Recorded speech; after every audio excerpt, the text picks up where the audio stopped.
Morning. हम लोग कल पढ़ रहे थे पेज नंबर 122 का फर्स्ट क्वेश्चन था कि मानव में वहन तंत्र के घटक कौन कौन से हैं। तो वहां पे हमने आपको बताया था कि मानव में वहन तंत्र के घटक मुख्यतः 3 हैं। पहला क्या था, उसमें ए था हृदय और बी था रुधिर तथा सी था रुधिर कणिकाएं। तो हमने कल हृदय के बारे में आप लोगों को पढ़ाया था और बताया था कि हमारा हृदय क्या है, एक पेशीय अंग है जो हमारी मुट्ठी के आकार का होता है और यह अशुद्ध रक्त को शुद्ध करके शरीर के बाकी हिस्सों में पहुंचाने का काम करता है। तो आइए हम लोग उसी के साथ आगे बढ़ते हैं और आज जानते हैं हम लोग रुधिर यानी ब्लड के बारे में जानते हैं कि हमारे शरीर में ब्लड का मुख्य काम क्या है। रुधिर यानी ब्लड। रुधिर तरल संयोजी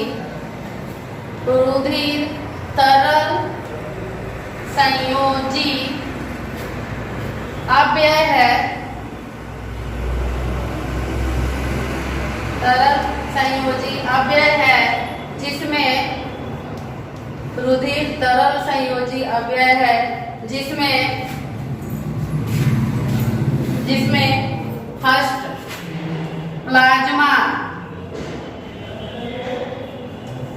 सेकेंड रोमन का हम अंक देते हैं ताकि आप लोग को समझ में आएगा। सेकेंड है लाल रक्त कणिकाएं। लाल रक्त कणिकाएं।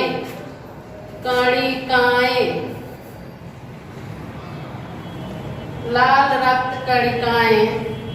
3 नंबर है श्वेत रक्त कणिकाएं। श्वेत रक्त कणिकाएं, लाल रक्त कणिकाएं, श्वेत रक्त कणिकाएं तथा प्लेटलेट्स होते हैं। कणिकाएं तथा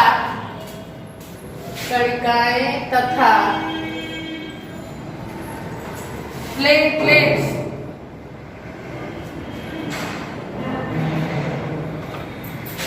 तथा 4 नंबर तथा प्लेटलेट्स।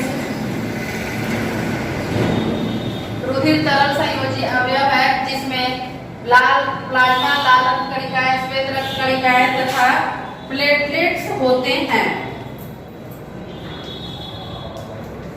अब देखिए ब्लड में इतना चीज मौजूद रहता है। फर्स्ट प्लाज्मा, लाल रक्त कण जिसको हम लोग कहते हैं आरबीसी, श्वेत रक्त कण जिसको हम लोग कहते हैं डब्ल्यूबीसी और ये है प्लेटलेट्स। अब आइए हम लोग एक एक करके इन सब के बारे में जानते हैं कि हमारे शरीर में प्लाज्मा क्या कार्य करता है, लाल रक्त कण क्या कार्य करता है, श्वेत रक्त कण क्या कार्य करता है और प्लेटलेट्स का कार्य क्या होता है। तो आइए हम 1 नंबर से शुरू करते हैं। यहाँ पे प्लाज्मा का कार्य क्या है। प्लाज्मा भोजन, कार्बन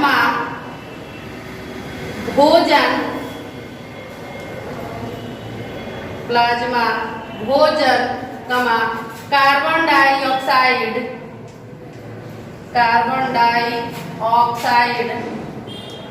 प्लाज्मा भोजन कार्बन डाइऑक्साइड तथा नाइट्रोजन युक्त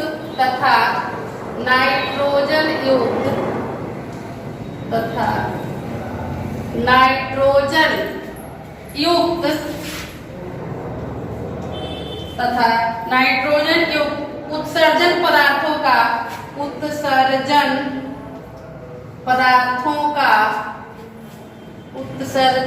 पदार्थों का परिवहन करता है। परिवहन माने पहुंचाने का काम करता है। उत्सर्जन पदार्थों का परिवहन करता है। यानी हमारे शरीर में प्लाज्मा का कार्य है भोजन, कार्बन डाइऑक्साइड तथा नाइट्रोजन युक्त उत्सर्जित पदार्थों का परिवहन करना। अब आइए हम लोग 2 नंबर के बारे में जानते हैं। 2 नंबर है लाल रक्त कण। तो लाल रक्त कणिकाएं श्वसन गैसों तथा लाल रक्त कणिकाएं कणिकाएं, लाल रक्त कणिकाएं, कणिकाएं, लाल रक्त कणिकाएं श्वसन गैसों तथा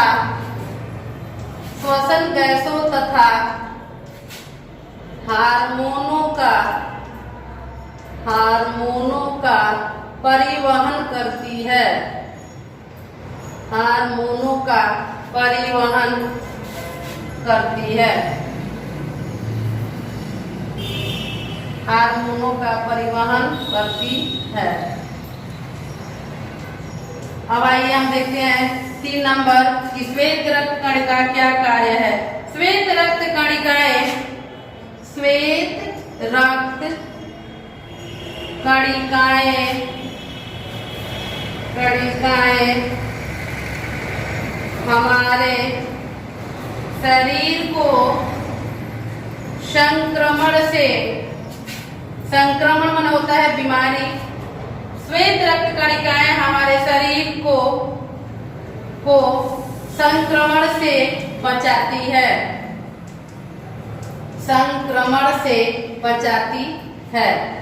और लास्ट जो है मेरा प्लेटलेट्स, आइए हम देखते हैं उसका कार्य क्या है। तो प्लेटलेट्स रक्त स्राव के स्थान पर, प्लेटलेट्स रक्त स्राव माने रक्त का बहना, प्लेटलेट्स रक्त स्राव के स्थान पर, प्लेटलेट्स रक्त स्राव के स्थान पर रुधिर का थक्का बनाकर, रुधिर का माने ब्लड का थक्का बनाकर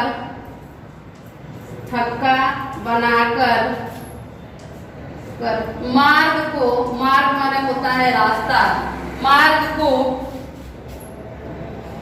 अवरुद्ध कर देते हैं, मार्ग को अवरुद्ध माने बंद कर देना, मार्ग को अवरुद्ध कर देते हैं जिससे रुधिर का बहना बंद हो जाता है, जिससे रुधिर का बहना बंद हो जाता है। तो ये था हमारे शरीर में ब्लड के कार्य, और सबकी कार्य अलग अलग है। लाल रक्त कण श्वसन गैसों तथा हार्मोनों का परिवहन करता है। श्वेत रक्त कण हमारे शरीर को संक्रमण से बचाता है, और प्लेटलेट्स जो है रक्त स्राव के स्थान पर रुधिर का थक्का बनाकर मार्ग को अवरुद्ध कर देते हैं, जिससे रुधिर का बहना बंद हो जाता है। तो आइए इसके बाद सी नंबर है, हम लोग उसके बारे में जानते हैं कि रुधिर वाहिकाएं का क्या कार्य है हमारे शरीर में।